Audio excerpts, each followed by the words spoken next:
제가 발표할 글은 만해 한용운 연보의 개념적 요인들과 구현 방식이라는 제목입니다. 전체 제가 하려고 한 이야기는 세 가지고요. 첫 번째는 연보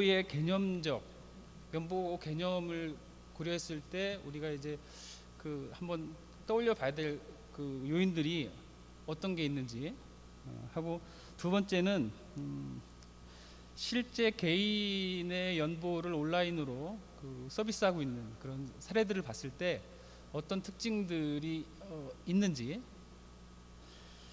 그리고 세 번째는 연보의 개념적인 요인들과 실제 구현 사례들의 특징들을 봤을 때 향후 만해 연보를 이제 구성하고 구현할 때 어떤 시사점을 얻을 수 있는지, 이제 이렇게 크게 세 부분이 되겠습니다. 필요한 부분을 제가 읽어가면서 발제를 시작을 하겠습니다.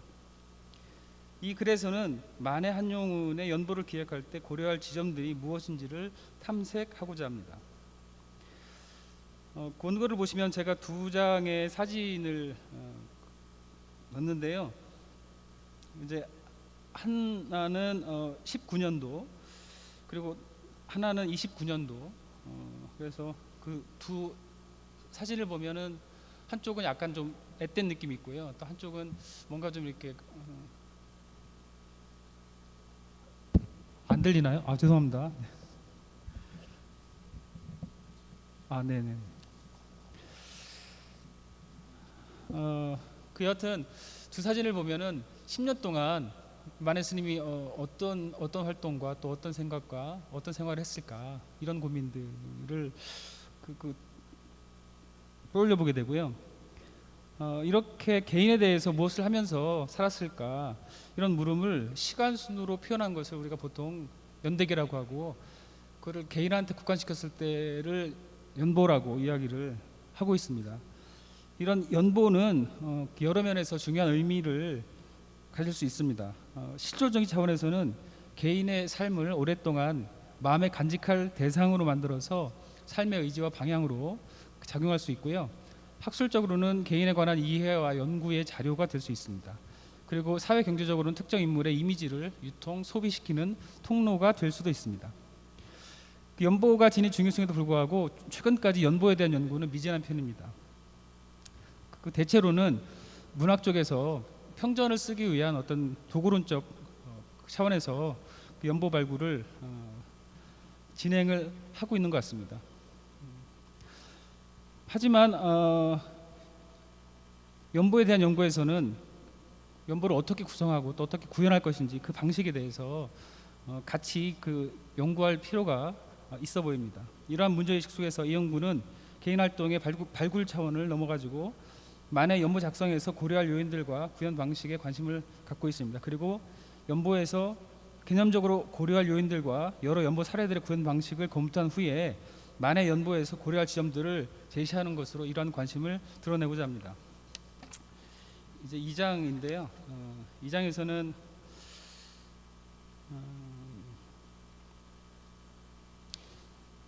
연보에서 연보 개념을 우리가 고민했을 때 고려할 요인들이 무엇인가, 이런 질문을 해보았습니다.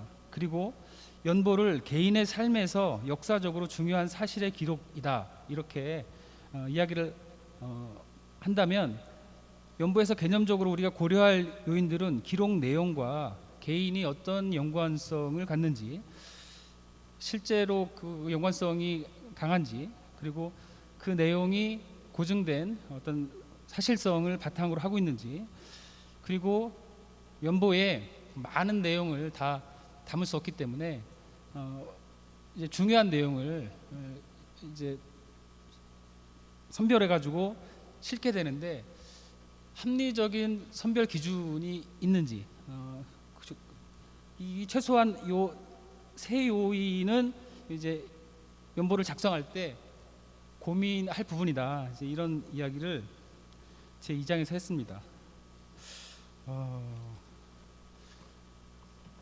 10분이라서요.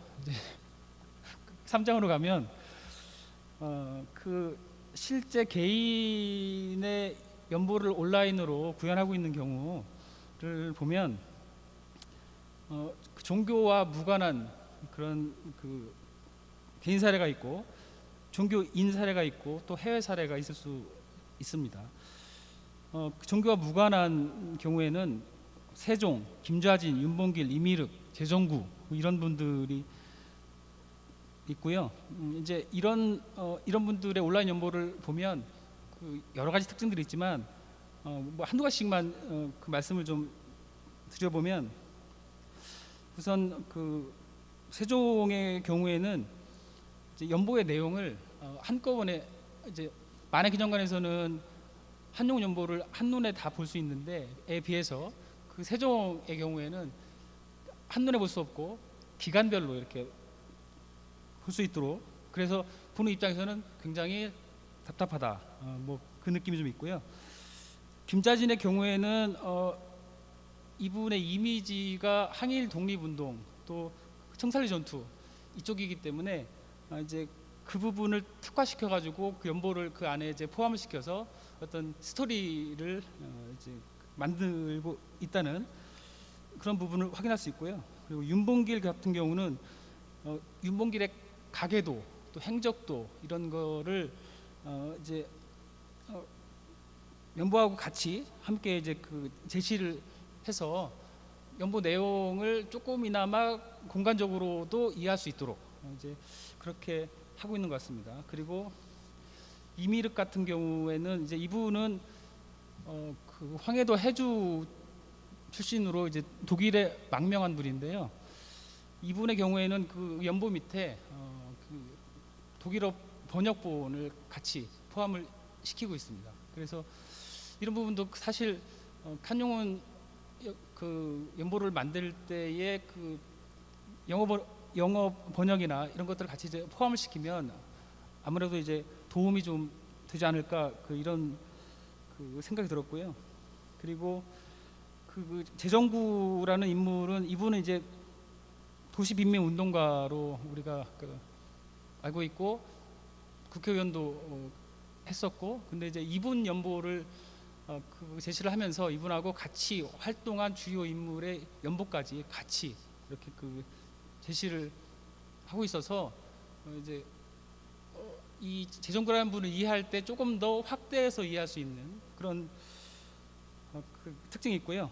그리고 종교인의 사례를 보면 함석헌의 경우에도 앞에 그 세종하고 이제 비슷하게 내용을 단위 시기별로 이렇게 그 제공을 하고 있는데 그 이게 10년 단위로 이제 그 앞에서 이렇게 시기를 구분했다면 이분 같은 경우에는 이분 활동을 중심으로 해가지고 시기를 이제 구분해서 보여주고 있고요. 그리고 김성숙의 경우에도 이분도 이제 유교계에서 특히 그 독립운동으로 이제 특화시키고 있는 인물이기 때문에 이분 그 연대기를 이분이 한 활동 중에서 중요한 활동, 뭐 그 열단 또 임시정부 국무요인 이런 활동을 별도로 분리해가지고 별도 연표를 이렇게 만들어서 같이 이제 그 보여주고 있고요. 그리고 그 원불교의 박중빈 그이라는 분이 있는데 이분 같은 경우는 원불교 내에서는 이제 제일 중요한 인물이죠. 제일 중요한 인물이고 이제 한쪽에서는 신앙 대상이기도 하고, 근데 이분 연보를 별도로 만들지 않고 원불교의 역사를 이제 1대, 2대, 3대 이렇게 구분해 가지고 그 안에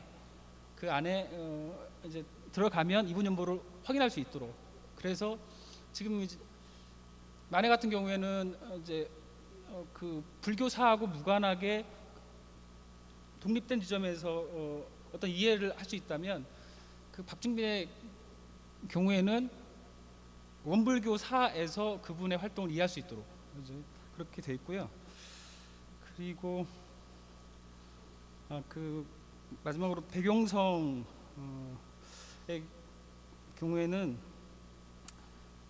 이분의 이제 이동 경로를 담은 지도가 있다는 게 좀 그 특징이고, 또 그리고 시사 부분, 그러니까 그분이 한 활동한 해에 일어난 중요한 사건, 이걸 이제 같이 그 제시를 하고 있어서 시대 상황을 좀 이게 읽을 수 있다, 그런 특징이 있고요. 그리고 해외 사례로는 이제 간디의 경우가 있는데, 이 경우에는 한 종류의 연보만이 아니고 매일 단위의 연보하고요, 아주 구체적이죠. 그리고 사건 중심의 연보, 이런 거를 이제 별도로 구분해서 제시를 하고 있고, 역시 간디의 가계도 이제 이런 것까지 같이 이제 제시를 하고 있어서 연보 형태의 다양화, 또 핵심 정보의 별도 제공, 이런 정도의 특징을 확인할 수 있습니다.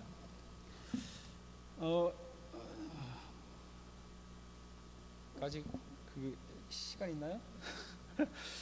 이제 이 특징들을 그 만해연보의 이제 구성과 구현, 이 부분에 적용을 시켜 보면, 일단 개념적인 요인들로는 아까 개인과의 연관성, 그리고 내용의 사실성, 그리고 내용 선별 기준의 합리성, 이제 이 세 가지를 말씀드렸는데, 이게 온라인 연보다 보니까 활용성까지 같이 포함을 시켰으면 좋겠다. 그리고 이제 활용될 수 있는 가능성은 향후 더 다양해질 수 있기 때문에, 특히 연보를 만들 때 시간뿐만이 아니고 공간, 그 정보까지 같이 이제 포함을 시키면, 가령 이제 그 내용 가지고 향후에 만에 관련된 그 전자문화 지도 같은 것도 같이 이제 만들 수 있고, 그래서 여하튼 그 다양한 정보를 세계적으로 연보에 입력시키면 이후의 활용도가 좀 훨씬 올라가겠다, 이제 이런 말씀이 있고요. 그리고 이제 온라인 개인 연보 사례에서 우리가 그 확인을 했던 내용 중에서 만해 연보를 구현할 때 어떤 방식으로 할 거냐에서는 제가 4가지 이야기를 했는데요. 크게 기록 내용을 이제 분절해 가지고 제시를 할 거냐, 아니면 지금처럼 일괄로 할 거냐, 아니면 2가지 방식을 통합시킬 거냐. 저는 이제 그 후자가 제일 이제 읽는 독자 입장에서 훨씬 유용하지 않을까, 이런 제안을 했고요. 그리고 만해의 이해도를 좀 높이기 위해서, 만해에 대한 이해도를 높이기 위해서 공간적인 이해 부분을 좀 강조할 필요가 있고, 그리고 만해 관련 이제 우리가 원 자료라고 하는 것들도 상충된 부분들이 꽤 있기 때문에, 그런 내용을 충분히 연보를 만든 이후에도 수정 보완할 수 있도록 어떤 개방성을 확보를 할 필요가 있고, 그리고 만해 이미지를 현재는 이제 불교 승려의 이미지가 만해 연보에서는 강한데, 이거를 좀 이미지들이 굉장히 많기 때문에 이거를 다양하게, 그리고 이미지별로 만해 연보에서 관련 내용을 확인할 수 있는 그런 장치들이 좀 필요하겠다. 이 정도로 하면 제가 발표하시겠습니다. 네, 고병천 선생님 발표 감사드립니다. 사실 만해 아카이브 구축 시 가장 뼈대가 될 수 있는 지점인 연보이잖아요. 그래서 이에 대한 다양한 각도로 상세하게 조사해 주시고 조언해 주신 점이 이 만해연구소 연구 사업에 큰 도움이 될 거라 생각합니다. 이에 대한 토론은 경희대학교 이선희 교수님께서 해주시겠습니다.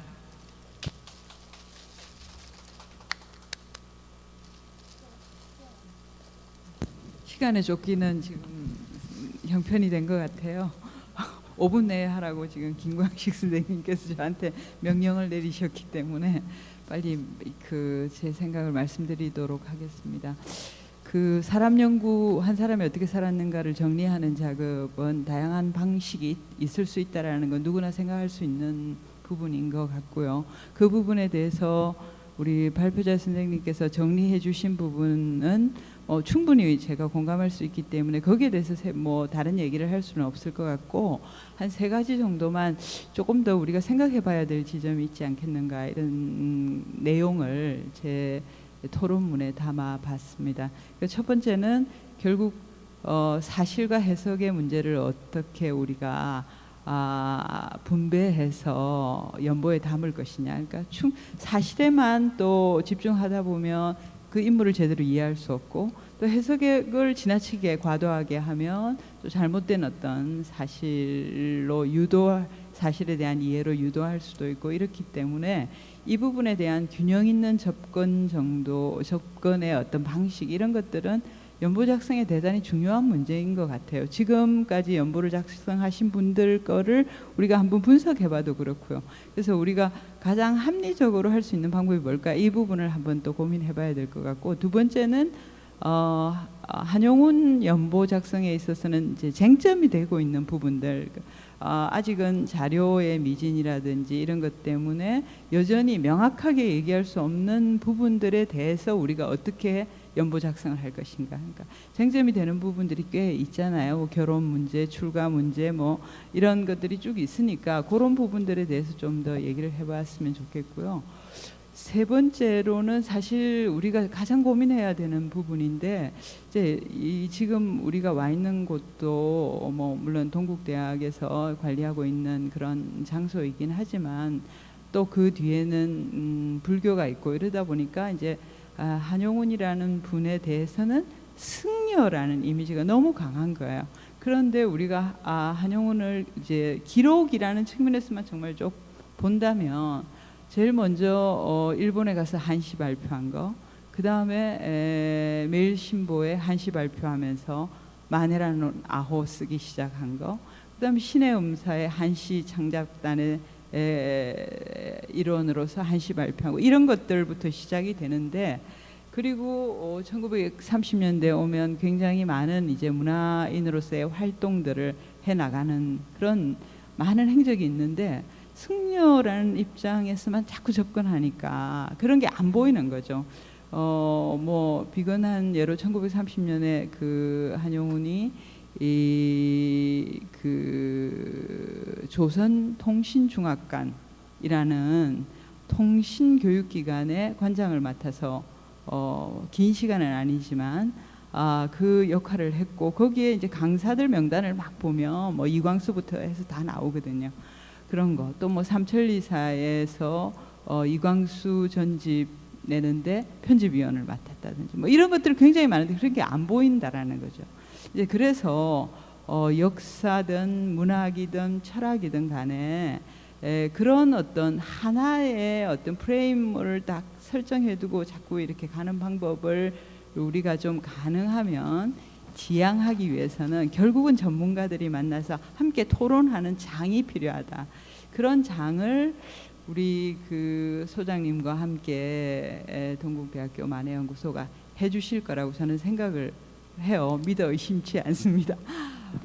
그러지 않고는 이제 우리가 갖고 있는 여러 가지 편견들을 깨기 굉장히 힘든 것 같아요.